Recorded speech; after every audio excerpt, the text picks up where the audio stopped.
मैं अनुरोध करूंगा कि सच के इस संघर्ष का बिगुल बजाने आप सब यहां उपस्थित हैं और मैं सबसे पहले अनुरोध करूंगा कि आप अपनी बात रखेंगे। आदरणीय गहलोत साहब से हम शुरू करेंगे। चाचा जी का ये हुक्म है। तो एविडेंस में हो। खड़गे साहब एविडेंस में है, इनसे पूछताछ हो चुकी है ईडी की, इसलिए इनका कहना है कि मेरा कुछ बोलना उचित नहीं है। ठीक नहीं, वो सीरियस नहीं लेंगे, ऑलरेडी बोल नहीं, ये तो सीरियस लेंगे, पर आपका बोलना ठीक नहीं। आप ठीक है। देखिए, हम लोग तो 3 दिन से लगातार आपके साथ में संवाद करते रहे हैं और सारी जानकारी आपको भी हो चुकी है। आप लोग मेरे कई अनुभवी बैठे हैं यहाँ पर साथी। मीडिया की भूमिका बहुत बड़ी होती है, चौथा स्तंभ कहलाता है। तो आप देख लीजिए कि जो कुछ भी देश में हो रहा है, ऐसा मुझे भी 40-42 साल में पार्लियामेंट में आया हूँ, 80 से, तब से हूँ 42 साल से। तो केंद्रीय मंत्री भी रह लिए, पीसीसी प्रेसिडेंट रह लिए, AICC में रह लिए, मुख्यमंत्री तीसरी बार बन गए। मेरा मानना है कि जो कांग्रेस के शासन में लगभग 70 साल तक जो देश का स्वर्णिम इतिहास बना, आधुनिक भारत जो दिख रहा है, आज़ादी के वक्त क्या था, आज क्या है, आपको मालूम है। पर ये 8 साल का काला अध्याय है इतिहास में। इस 8 साल के इतिहास लिखा जाएगा तो काला अध्याय के रूप में लिखा जाएगा। काला अध्याय इसलिए कि संविधान की धज्जियां उड़ रही हैं, लोकतंत्र खतरे में है, पूरे देशवासी बहुत दुखी हैं, तनाव में हैं। आप विश्वास कीजिए, गली गली में तनाव है देश के अंदर, लोग समझ नहीं पा रहे हैं। सोशल मीडिया में देखते हैं, छोटे छोटे गांवों के अंदर भी 200, 400, 500 लोग तो आराम से आक्रोशित होकर नारे लगा रहे, चाहे वो हिंदू हो चाहे मुस्लिम हो। ऐसा माहौल विस्फोटक बन गया। इसलिए राहुल गांधी जी ने जो कहा लंदन में कि केरोसिन छिड़क दिया गया है, इस बात को मैं समझता हूं कि हम सबको समझ जाना चाहिए उनके मायने क्या थे। और वही हो रहा है, वही हो रहा। अभी दंगे बढ़ के आपने देखा, रामनवमी पे 7 राज्यों में दंगे भड़क गए, एक ही ट्रेंड है सब जगह। अभी जो शुक्रवार की नमाज पढ़ी गई तो जुलूस निकले, बड़े बड़े दंगे हो गए कई जगह। ये तमाम बातें जो है, देश में ऐसी स्थिति बन गई, करप्शन की तो हदें पार हो गई है। ये आरएसएस और बीजेपी के नेता लोग ईमानदार भी हैं उनके अंदर, इसमें कोई दो राय नहीं, पर बाकी लोग लूट रहे हैं देश को। करप्शन 10 गुना बढ़ गया, ज़्यादा बढ़ गया है। इन बातों पे कोई ध्यान दे नहीं रहा है। इन सब बातों से ध्यान हटाने के लिए टारगेट किसको बनाएंगे? आज देश का तमाम विपक्षी पार्टी मान गई, देशवासी मान गए। एकमात्र राहुल गांधी है जो मोदी जी और उनकी सरकार का मुकाबला कर रहा है। अब तो जितने आप लोग लिख रहे हैं आर्टिकल, उसमें आने लग गया है एक व्यक्ति का नाम राहुल गांधी जो लगातार मुकाबला कर रहा है, और उन्हीं को मोदी जी, अमित शाह जी टारगेट बनाए हुए हैं। कोई कारण नहीं था कि आपने इस प्रकार से उनको नोटिस दिए, जबकि किले कट मामला है। आप नोटिस, आपको ये सर्कुलेट किया है सुरजेवाला जी ने, आपको भी दे देंगे, सबके लिए ओपन है, वो तो कोई छिपाने वाली बात नहीं है। हमारा खुद का अखबार 37 में शुरू किया, आज़ादी की जंग के अंदर लगभग 5000 फ्रीडम फाइटर्स मेंबर बने उस जमाने के अंदर। उसके बाद में की शुरुआत होती है आज़ादी जंग में। इसको एक बार बैन लगा दिया इसके ऊपर अंग्रेजों ने। उसके बाद में लगातार कमज़ोर होता गया, और जो मीडिया के अखबार कमज़ोर हो जाते हैं। आज देखिए कितने लोगों की तनख्वाहें कम कर दी है, छटनी कर दी है प्रिंट मीडिया ने भी और आपके विजुअल मीडिया ने भी। सबको मालूम है कि देश में क्या स्थिति है मीडिया की भी। ये अखबार को हम लोगों ने मांग करी सोनिया जी से, सालों से मांग करता आ रहे, रिवाइव होना चाहिए वापस हमारा नेशनल हेराल्ड। उसका अपने ऐतिहासिक बैकग्राउंड है, आज़ादी जंग का भी और बाद का भी, उसको लेके हम लोग मांग करते रहे कि रिवाइव होना चाहिए। और 100 किस्तों में 90 करोड़ रुपए दिए गए, 100 किस्तों में, 2002 से मेरे ख्याल 2012 तक ऐसा कुछ है। अब बताइए 100 किस्तों में कभी 2 करोड़ के, 10 करोड़ के, 15 करोड़ दिए होंगे। कभी ये अखबार रिवाइव होना चाहिए। और मुझे मालूम है कि मिस्टर भार्गव थे जयपुर के अंदर, 15 साल से तनख्वाह नहीं मिल रही थी उनको, 15 साल से, तब भी वो जुड़े हुए रहे वहां पर। अखबार पूरी तरह चल नहीं पा रहा था। अगर हम अपने अखबार को, और जो कॉन्स्टिट्यूशन में लिखा हुआ है कि अगर कांग्रेस की पॉलिसी प्रोग्राम को कोई आगे बढ़ाएगा तो उसको कांग्रेस या कोई पॉलिटिकल पार्टी इमदाद कर सकती है। हो सकता है कि 5 जननी और जो अखबार निकलते हैं बीजेपी के, इनको भी सपोर्ट करा होगा बीजेपी, हमें नहीं मालूम है, तो कर सकते हैं। इस रूप में ये अखबार को वापस रिवाइव करने का एक अटेम्प्ट किया गया।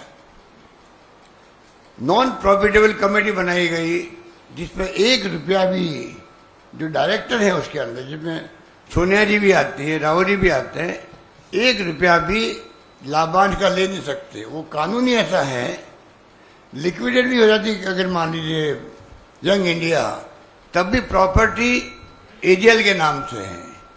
1 रुपया ले नहीं सकते, लाभांश ले नहीं सकते, वो कंपनी है। तो मनी लॉन्ड्रिंग कहां से आ गई? तो ये हालात अभी आपको सब मेरे साथी बताएंगे। मैं खाली आपको कहना चाहूंगा, जो सिनेरियो बदला देश के अंदर वो बहुत दुर्भाग्यपूर्ण है। काले अध्याय में लिखा जाएगा देश के ये। आज मुझे बताइए, हम एआईसी में बैठे हुए हैं, पता नहीं आपको इजी आने दिया गया होगा पुलिस वालों ने, क्योंकि आपका रिकॉर्ड होगा मीडिया का, वरना हमारा एआईसी का महामंत्री नहीं घुस सकता यहाँ पर, अधिकारी पदाधिकारी नहीं आ सकते। हिंदुस्तान के इतिहास में कभी किसी पॉलिटिकल पार्टी के हेडक्वार्टर पे जाने से रोका गया क्या? हम अपने ऑफिस में नहीं आ सकते। ये पहली बार देख रहे हैं। तो दिल्ली में कोई आ रहे हैं बाहर से तो रास्ते में अरेस्ट कर रहे हैं। पूरा कल जाम लगा रखा था, खुद नहीं, बदनाम कांग्रेस हो गई, राहुल गांधी जी के समर्थन में इटली जाम लग गया। ये जो हालात बने, इससे मैं निवेदन करना चाहूंगा कि हमें सोचना पड़ेगा कि देश की दिशा में जा रहा। मैंने टाइम मांगा ईडी के डायरेक्टर से, सीबीआई के डायरेक्टर से, और तो और सीबीडीटी चेयरमैन से, इनकम टैक्स के, कि तीनों प्रीमियर एजेंसी हमारी, हमें गर्व है तीनों एजेंसियों पर। उनके जो स्थिति बनी देश के अंदर, क्रेडिबिलिटी कम हुई है। लोग क्या सोचते हैं? एक नागरिक के नाते, एक मुख्यमंत्री के नाते मैंने कहा मैं आपसे आगे मिलना चाहता हूं, मैं बताऊंगा मेरी भावना क्या, देशवासी क्या सोचते मेरे हिसाब से। सुनने में क्या दिक्कत थी? पुलिस कमिश्नर से टाइम मांग रहे हैं यहाँ पर, भाई आप एआईसीसी में आने से क्यों रोक रहे हो? पुलिस कमिश्नर टाइम नहीं दे रहा है। मुझे आश्चर्य हो रहा है, कांग्रेस शासन के अंदर हमेशा जब कभी बीजेपी वाले, कोई पार्टी वाले टाइम मांगते थे, बिना कांग्रेस को पूछे हुए टाइम मिलता था। कलेक्टर हो, एसपी हो, डीजी हो या कोई भी हो, क्योंकि फैसला करना उसके हाथ में है। खाली सुनने तो है आपको खाली सुनना है। आप उसके बाद में अपनी बात पे अड़ंग रहो, कौन आपको रोक सकता है? आप सुनने के लिए तैयार नहीं हो, टाइम नहीं दे रहे हो आप लोग। ये कहाँ की प्रक्रिया वही है? क्या हो रहा है देश के अंदर? इसलिए कहने को 1000 बातें हैं। खाली मैं इतना कहना चाहूंगा कि ईडी के जो नोटिस दिए गए हैं, ये तंग करने के लिए दिए गए, टारगेट करके दिए जा रहे हैं, और देशवासी देख रहा है, समझ रहा है, सुन रहा है। इंदिरा जी को भी जेल में डाल दिया था इन्हीं लोगों ने। आज जो सत्ता में है, ये भागीदार थे उस वक्त में जनता पार्टी के शासन के अंदर, नहीं भूलना चाहिए। कि मुरारी भाई देसाई बन गए थे प्राइम मिनिस्टर, इनके दबाव में मुरारी भाई देसाई को, गृह मंत्री को फैसला करना पड़ा। इंदिरा गांधी जी को निकाल दिया, पार्लियामेंट जीती हुई थी बाई इलेक्शन, जेल भेज दिया उनको। पूरे देश के अंदर जेल भरो अभियान हुए थे उस वक्त में, हम लोग सब जेल गए थे। तो मैं निवेदन करना चाहूंगा, ये जो हरकतें कर रहे हैं लोग, इनके भारी पड़ेगी। जनता सब समझ चुकी है इनकी अप्रोच को, और आप देखेंगे कि ये तरीके जो है, ये डेमोक्रेसी को खत्म कर रहे हैं। आज बुलडोजर चल रहा है एक के यहाँ पर, कहीं वो बुलडोजर और किसी के घर चल सकता है। ये कोई कानून है क्या? राज कानून का रहेगा, हम सब सुरक्षित रहेंगे। अगर कानून का राज ही खत्म हो जाएगा तो कोई सुरक्षित नहीं है। किसके यहाँ पर क्या हो जाए कोई नहीं कह सकता है। कानून है, संविधान है, उसे देश चलता है। इसलिए मेरा निवेदन यही है कि आज हम लोग जो बैठे हैं, आपको ये सभी मेरे साथी अपनी बात कहेंगे। आपको मैं निवेदन करना चाहूँगा, कल मैंने कहा एक बात कह के मैं अपनी बात समाप्त करता हूँ प्रधानमंत्री जी के लिए। प्रधानमंत्री जी, विपक्षी पार्टियां मांग करती है आपको देश को संबोधित करना चाहिए कि देश में शांति, भाईचारा, सद्भाव रहे, और मैं किसी कीमत पर हिंसा को बर्दाश्त नहीं करूंगा। 13 पार्टियों ने उनसे मांग करी। परसों और कल मैंने कहा कि मैं आपसे हाथ जोड़ के प्रार्थना कर रहा हूं, मांग के अलावा, कि गली गली में जो तनाव हो गया है, गांव गांव में तनाव हो गया, वो आपको हमको नहीं मालूम है बैठे हुए कब आग लग जाए, कब कितना दुखी है। रात को सोते वक्त में चाहे हिंदू है चाहे मुसलमान है, देखिए पता नहीं कल क्या होगा मेरे साथ में। अगर इतना भय है तो डेमोक्रेसी में भय होना लाजमी है क्या? तो मैं आपको संबोधित करना है देशवासियों को कि मैं हिंसा को बर्दाश्त नहीं करूंगा। उसमें उनको संकोच क्यों हो रहा है? उनको, अमित शाह जी को, ये समझ के परे है। देश की दिशा में जा रहा किसी को नहीं मालूम, किस दिशा में जाएगा कोई नहीं कह सकता है। आरएसएस और बीजेपी जिस रूप में ये अप्रोच है बहुत खतरनाक है, यही मैं कहना चाहता हूँ। बहुत बहुत शुक्रिया गहलोत साहब। मैं अनुरोध करूंगा आदरणीय बघेल साहब से, सर ये थोड़ा उधर कि वो अपनी बात रखेंगे, फिर मुकुल जी अपनी बात रखेंगे और फिर हम आपके सवाल लेंगे। आदरणीय पत्रकार साथियों और डायस में बैठे सभी हमारे नेतागण, आदरणीय गहलोत जी ने विस्तार से आप सबसे चर्चा की। पूरे देश में जो हालात हैं वो सबके सामने हैं। 3 दिन से हम लोग दिल्ली में हैं और पहले दिन 200 लोगों को अनुमति दी गई। कल कुछ नेताओं को ही अनुमति दी गई और आज तो हद हो गई कि हम अपने स्टाफ को भी नहीं ला सकते। ये आईसीसी में स्टाफ अंदर नहीं आ पा रहा है, ऑफिस बेयरर यहाँ ऑफिस नहीं आ पा रहे हैं। हम लोगों से कहा गया केवल 2 मुख्यमंत्री ही यहाँ आ पाएंगे और किसी को अनुमति नहीं है। तो किस प्रकार से पार्टी कार्यालय में हम लोग पहुंचे हैं ये आप सब जानते हैं। ऐसी स्थिति कभी नहीं हुई थी। राजनीतिक दल अपने पार्टी कार्यालय में पार्टी के कार्यकर्ता न जा सके, ये हालात तो पहली बार। और ये स्थिति बनी क्यों? इसलिए कि देश में पिछले 8 वर्षों से जो कुछ हो रहा है उस सबको एक व्यक्ति लगातार केंद्र सरकार के नाकामियों पे, उनके गलत इरादों पे, उनके गलत फैसलों पे उंगली रखते चल रहा है।